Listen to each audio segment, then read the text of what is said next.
இப்படி அங்கு தலைவர்களாக இருந்த நிரஞ்சன் தாலுக்தாரில் துவங்கி உதிராம் உட்பட பல்வேறு தோழர்களில் தொடங்கி தமிழகத்தில் இந்த தமிழகத்தின் மக்களின் ஒற்றுமைக்காக, தமிழர்களின் வளர்ச்சிக்காக, தமிழர்களின் பண்பாடு கலாச்சாரத்தை பாதுகாப்பதற்காக போதைக்கு எதிராக 200க்கும் மேற்பட்ட தோழர்களின் தியாகத்தால் உருவாகி செயல்படக்கூடிய அமைப்பு தான் இந்திய ஜனநாயக வாலிபர் சங்கம்.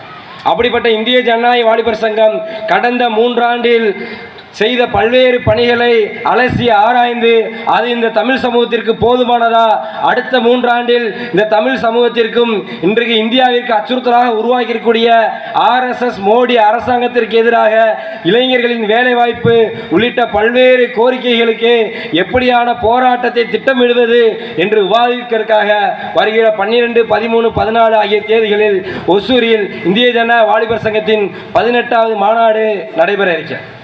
இன்றைக்கு இந்தியாவில் இப்போ இங்கே சூழ்ந்திருக்கிற மாதிரி ஒரு காரிருள் மேகமாக RSS என்ற பிளவுவாத அமைப்பு இந்தியாவை சூழ்ந்திருக்கிறது.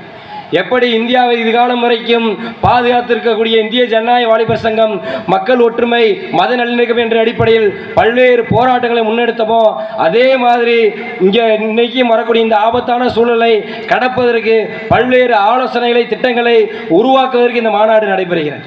அதன் ஒரு பகுதியாக தான் சுடர் பயண நிகழ்வுகளை இந்திய ஜனநாயக வாலிபர் சங்கம் 8 இடங்களில் இன்றும் நாளையும் நடத்த இருக்கும். மிக குறிப்பாக எங்களுடைய தோழர் அசோக் கடந்த சிவகங்கையில் எங்களுடைய 16வது மாநில மாநாடு சிவகங்கையில் நடைபெற்றது. அந்த மாநாட்டில் திருநெல்வேலியின் மாவட்ட பொருளாளராக பிரதிநிதியாக அந்த மாநாட்டில் கலந்து கொண்டார் அசோக். திருநெல்வேலியில் பகுதியில் இருக்கக்கூடிய சாதி ஆதிக்க வீரர்களால் படுகொலை செய்யப்பட்டார் 2019. அவருடைய நினைவாக சாதி வெறிக்கு எதிரான சுடர் பயணம் என்பது திருநெல்வேலியிலிருந்து நாளை துவங்கி இருக்கிறது. அதே மாதிரி பொறியியல் பட்டம் முடித்து கை நிறைய சம்பளம் வாங்கியிருந்தாலும் தான் விரும்பிய பொண்ணை திருமணம் முடிப்பதற்கான ஏற்பாட்டில் இருக்கும்போது சாதி ஆதிக்கவர்களால் படுகொலை செய்யப்பட்ட சகோதரர் கவினின் பெயரால் தூத்துக்குடியிலிருந்து சுடர் பயணம் கிளம்பியிருக்கிறது. அதே மாதிரி இன்னைக்கு இந்தியாவில் இருக்கக்கூடிய இந்த ஒன்றிய மோடி அரசாங்கம் இந்தியாவில் இருக்கக்கூடிய பல்வேறு கனிம வளங்களையும் கார்ப்பரேட் நிறுவனத்திற்கு அந்த மொத்தமாக குத்தகை கொடுக்கக்கூடிய ஒரு நிகழ்வாக மதுரை மேலூரில் இருக்கக்கூடிய அந்த டங்ஸ்டன் என்ற அந்த கனிம வளத்தை மொத்தமாக கார்ப்பரேட் கொடுக்கக்கூடிய அந்த நிகழ்வை தடுத்து நிறுத்தியது இந்திய ஜனநாயக வாலிபர் சங்கம். அதன் நினைவாக சுற்றுச்சூழல் அது டங்ஸ்டன் சுடர் பயணம் என்பது நாளை காலை துவங்க இருக்கிறது.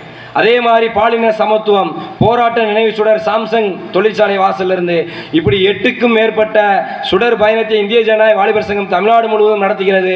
அதன் ஒரு பகுதியாக தான் இன்னைக்கு பண்பாட்டு சுடர் பயணம் என்று இந்த கீழடியில் துவங்கி இருக்கிறோம். 2016ஆம் ஆண்டு தமிழ்நாடு முற்போக்கு எழுத்தாளர் கலைஞர் சங்கமும் இந்திய மாணவர் சங்கமும் இந்திய ஜனநாயக வாலிபர் சங்கமும் கீழடியில் அகழ்வாராய்ச்சி நடைபெற்ற இடத்திலிருந்து கீழடி பிடிமண் எடுக்கக்கூடிய நிகழ்வை நடத்தினோம். அன்னைக்கு கூட இப்படி ஒரு பிடிமண் எடுக்கக்கூடிய நிகழ்வு முற்போக்கானதான் கூட பலரும் வாதிச்சாங்க. ஆனால் இதே மாதிரி இங்கே இந்த எழும்பியிருக்கக்கூடிய இந்த கீழடி அருங்காட்சியகத்தை உருவாக்க வேண்டும் என்ற கோரிக்கையை வைத்து தான் அந்த கீழடி பிடிமண் எடுத்தோம். மதுரை பழங்கானத்தில் மிகப்பெரிய அந்த கோரிக்கை மாநாடு என்பது நடைபெற்றது. இந்திய விடுதலை போராட்ட வீரர் மார்க்சிஸ்ட் கம்யூனிஸ்ட் கட்சியின் ஸ்தாபக தலைவர் தோழர் சங்கரையா அந்த மாநாட்டில் கலந்து கொண்டார். அதனோட ஒரு வெற்றியாக தான் இன்னைக்கு இந்த கீழடி அருங்காட்சியகம் துவங்கி இருக்கு.